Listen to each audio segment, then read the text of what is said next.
Journal 1. Children of Demon Killers. A letter from Atheen. I trained for 3 years to become an exorcist, but 2 of my friends, by chance, defeated 2 demons in one day. It is true, my future brave knight, that our ancestors were known as the Demon Killers. This is why the journal is named The Children of Demon Killers. Our ancestors were slayers of demons. One day I will train you to fight them. My dear future brave knight, it would be best if you heard our story first. I care more about the events rather than the description of who I was or who I became. This will be fair because I was not alone. I had help from others. With admiration for your future success, your beloved mentor, Atheen S. Nightheart. A brave knight. This is my land by my hand. I will save it until the end. Knight Richard, a brave knight. Chapter 1. Hungry Athletes. This journal was written by Atheen Nightheart. Our story started on the first day of the 12th month of 4999 HC during peacetime. This day became infamously called the Seahorse Mall Incident, which began our adventures as the Brave Knights. Peacetime was in 35 days, an international holiday during which kids took off from school and many adults enjoyed a more relaxed work schedule. My 5 friends were at soccer training in the Marzar Sea Beach Park under the summer sun. They agreed to go to Seahorse Mall on the top of Zafira's Mesa to rejuvenate for later training. Philip Safinshaw, Pez Teaching C, Femi Healing C, Derek Jujishaw, and Eric Icemiles walked on the 300-foot wooden bridge connected to the 500-foot-high mountain to the mainland. They were heading to Lily's, our favorite food chain, to eat lunch and rest. Lily's had delicious dishes, an arcade room, and private rooms for parties. The Seahorse Mall building was designed as a seahorse, but all the store's entrance doors were on the outside. The Seahorse Mall had 9 stores and a museum. The mall was decorated with dove-shaped ornaments for peacetime. Femi Teaching C was younger than the 4 boys, but took charge of ordering for everyone when the waitress approached their table. Femi did not mean to be bossy, but she wanted to guess her friends' food preferences and said, "I will order for everyone. Philip will have a salmon burger with French fries." Perfect. Philip Safinshaw admired Femi's choice. Philip was the tallest of the boys at 6 feet. He was the easiest to order for, but the hardest to order for was Derek Chucha, a guy with brown eyes and short, straight, light brown hair. "Derek, is your father in town?" Femi asked. Derek's father traveled for work, and everyone knew his mother would not cook when his father traveled because Derek was a picky eater. His mother hated cooking for one person. "My parents are traveling. I want the biggest meat sandwich on the menu," Derek requested. Eric Icemiles spoke up. "We need to order more food for me and Derek. We're sleeping at Atheen and Richard's place for a whole week." "They live like 2 vegan sages," Pez mocked. Pez always liked to make fun of my and Richard's lifestyle. True, I am Atheen, who my friends enjoy making fun of. Richard and I eat only in the Kunkarian dietary style. We eat food from a specific tree called kunken. I feel sorry for you. Philip pitied us. You can sleep over at my house for that time. Philip also likes to make fun of my friend, Richard and I. He never understood our simple lifestyle either. Okay, Femi's gray eyes skimmed the menu.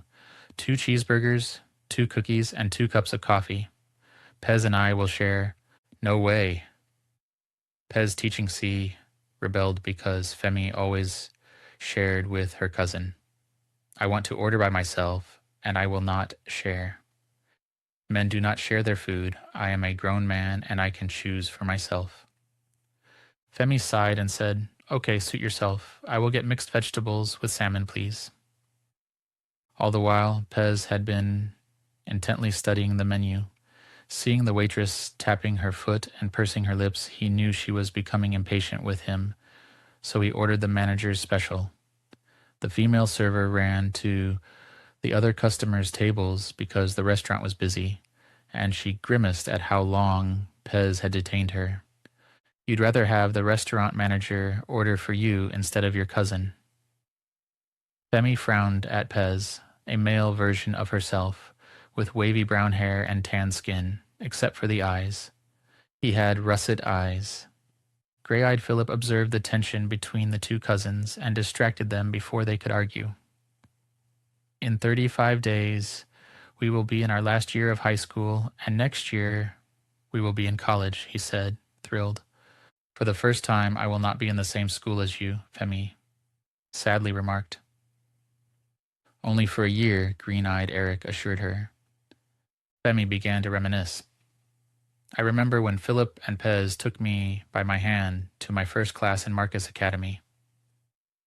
You will still see us every day, Derek said, to comfort her. We'll be going to Blue City University, which is only 2 blocks away from Marcus Academy. At least your legacy is not on the line, Eric whined while scratching his black hair. That White City devil will take my legacy from me.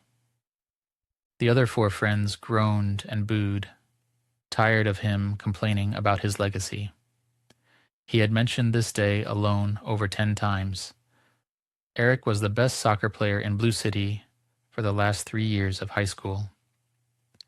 He had 1 year left to get the Best Player award. However, the best soccer player in White City was moving to Blue City. Now 2 major players would fight for the same trophy.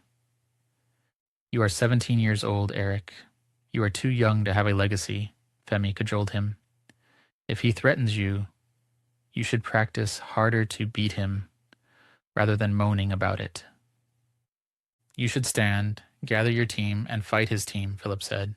This is why we practiced this morning, to improve myself, Eric answered her. When their orders were served, everyone enjoyed their food, except Pez. His curled lip and wrinkled nose revealed his disappointment with the manager's special. He begged the others to share with him. In unison, Philip, Eric, and Derek exclaimed, Men do not share their food. Derek sniffed at Pez's fish dish and held his nose. It even smells weird. What is it? Pez gazed at the plate. It's fried fish. Femi rolled her eyes. You should dip it in this sauce. Pez dipped the fish in the sauce, tried it, and spat it out. Oh, my land. It tastes like a monkey's butt, he criticized. So you've eaten a monkey's butt before? Philip smirked. Grow up. It's a figure of speech. At this moment, it was 11:30 a.m. There were customers inside and outside the Mesa's shopping center. Panicked shoppers shattered the peaceful, cheerful atmosphere when they stormed into the establishment, screaming, Code 11, Code 11. They heard a bang. Everyone in the restaurant changed from carefree to fearful. The older generations, familiar with Code 11, took charge of the place. Waiters quickly locked all the entrances. Parents gathered their kids next to them. Other restaurant employees pressed buttons to deploy the windows and doors' metal hurricane protectors. Those steps helped keep them safe. Another explosion sent everyone ducking for cover as their hearts began to race.